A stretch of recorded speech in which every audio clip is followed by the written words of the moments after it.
कराडची जामिनासाठी न्यायालयात धाव। सुटकेनंतर समर्थक काढणार हत्तीवरून मिरवणूक। धनंजय देशमुखांचा खळबळजनक दावा।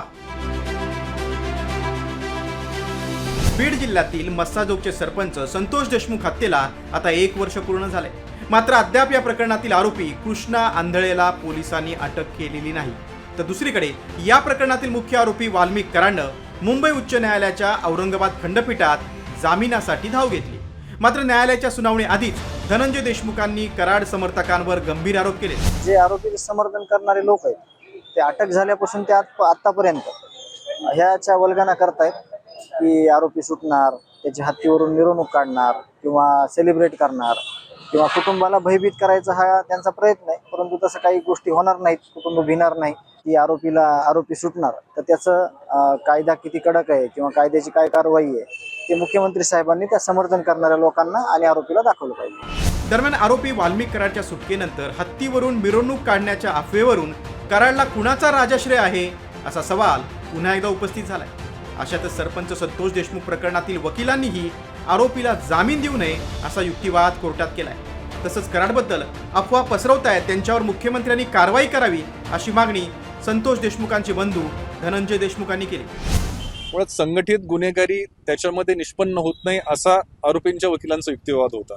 तर त्याच्यासाठी संघटित स्वरूपाची किंवा ऑर्गनाइज क्राईम सिंडिकेट म्हणजे संघटित गुन्हेगारी कशा स्वरूपाची होती याच्यासाठी वेगवेगळे दाखले देण्यात आहे।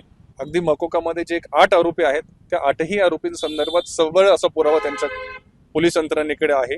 कायद्यामध्ये याला गृहीतकी किंवा प्रिझम्पशन असतात, ते प्रिझम्पशनही यांच्या विरुद्ध अट्रॅक्ट होतं आणि हा सगळा जर एकंदरीत विचार केला तर आज प्रथमदर्शी हे दोषी आढळतात आणि यांना जामीन देण्यात येऊ नये असं आपलं म्हणणं आहे। की मागच्या काही दिवसापासून आरोपी सुटणार आहे, आरोपीची मिरवणूक काढणार आहेत, हे जे चॅलेंजेस आहेत न्यायालयाला दिलेले, सीएम साहेबांना दिलेले किंवा CID SIT ला दिलेले, यावर मुख्यमंत्री साहेबांनी गंभीर दखल घेऊन जे कोणी असं जे काही ऑडिओ टाकतात त्यावर गंभीर कारवाई केली पाहिजे असं आमचं मत आहे। आम्ही फक्त न्यायाच्या प्रतीक्षेत आहोत आणि आम्हाला न्याय पाहिजे। कराडच्या जामिनावर न्यायालय काय आदेश देते त्याकडे सगळ्यांचं लक्ष आहे। संतोष देशमुखांच्या हत्येनं समाज मन सुन्न झालंय। बीड मधील गुन्हेगारी समोर आली, त्याचे राजकीय पडसादही उमटले। मात्र एवढं होऊनही आरोपीचे समर्थक मिरवणूक काढण्याची भाषा करत असतील तर महाराष्ट्राचा बिहार झालाय का असा सवाल उपस्थित होतोय। माधव सावरगावे, साम TV न्यूज, छत्रपती संभाजीनगर।